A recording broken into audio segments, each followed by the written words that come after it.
Bonjour, je suis Christian Perron, médecin et professeur en médecine. Et durant ma carrière, j'ai présidé pendant 15 ans des conseils officiels en charge de politique de santé publique, de vaccination, de gestion des crises sanitaires et d'épidémies. Je suis également vice-président du groupe d'experts sur la vaccination pour la région Europe à l'Organisation mondiale de la santé. Mais il faut savoir que l'OMS n'est plus ce qu'elle était. Désormais, les intérêts privés la contrôlent. Un traité de pandémie va être soumis au vote le 24 mai prochain lors de l'Assemblée mondiale de la santé de l'OMS. Et si ce traité était adopté, des pouvoirs exorbitants seraient attribués au directeur général de l'OMS. Sur ce sujet majeur, aucun mot dans le débat public ni dans les grands médias. Un silence assourdissant pour un traité si important qui sera un chèque en blanc fait à l'OMS par les États-nations mis sous tutelle. C'est un appel que je lance aujourd'hui. Mes chers amis, depuis maintenant plusieurs années, je vous rencontre, partageant avec vous un combat pour la vérité et la liberté. Et je sais que nous sommes très nombreux à travers tout le pays à chercher par tous les moyens à résister. Chaque citoyen, collectif ou association peut et doit se mobiliser contre ce projet de traité de l'OMS. Certains ont d'ailleurs déjà commencé. Je vous propose une action très simple. Les élections européennes approchent. Il est essentiel de demander aux candidats et aux partis de se positionner publiquement sur ce sujet, mais aussi à vos élus, et notamment vos députés.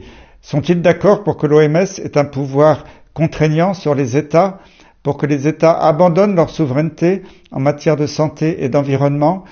Réalise-t-il que chaque pandémie que nous avons eue depuis 20 ans est en réalité un prétexte pour la mise en place d'une gouvernance mondiale autour d'un concept nouveau, une seule santé? Savent-ils que la définition même de pandémie a été modifiée, le critère de mortalité ayant été retiré? Une pandémie peut donc être décrétée sans aucun mort. Nous plongeons dans un état d'urgence sanitaire quasi permanent.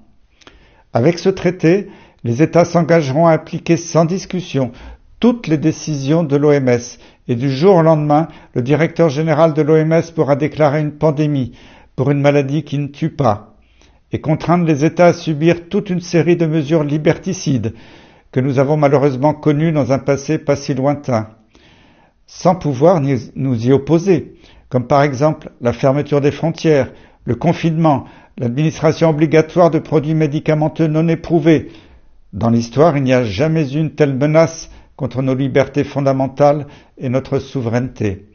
Alors, mobilisons-nous sur les réseaux, faisons monter le sujet avec le hashtag StopTraité-OMS, écrivez à vos élus et vos candidats, et surtout dans le réel, allez les rencontrer, les questionner, les interpeller dans un esprit de dialogue citoyen et démocratique. C'est votre droit de le faire et c'est leur devoir de vous répondre. Filmez ou photographiez vos actions et diffusez-les. Tout le monde est concerné. Ces dernières années nous ont montré que le pouvoir citoyen est un levier formidable pour faire changer les choses. C'est donc à nous, en dehors de tout esprit partisan, de nous battre contre cette tyrannie technocratique qui a démoralisé notre jeunesse, laissé mourir nos anciens, montrant son vrai visage, celui d'un système incapable de protéger les citoyens, rompant ainsi le contrat social.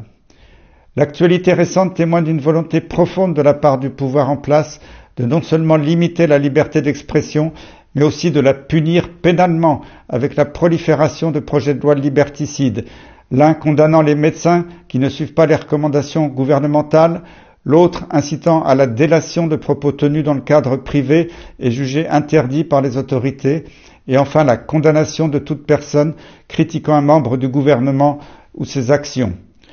Nous voyons bien que tout s'articule, de l'échelle mondiale à l'échelle nationale, avec une volonté de nous dérober notre souveraineté. Alors continuons de nous informer, continuons de nous former et continuons d'agir. Je compte donc sur vous tous, pour aller à la rencontre de ceux qui ne savent pas ou qui ne veulent pas savoir. Alors, à vos stylos, à vos mails, à vos rendez-vous avec les élus, avec les journalistes, le temps presse, le combat continue et la vérité triomphera.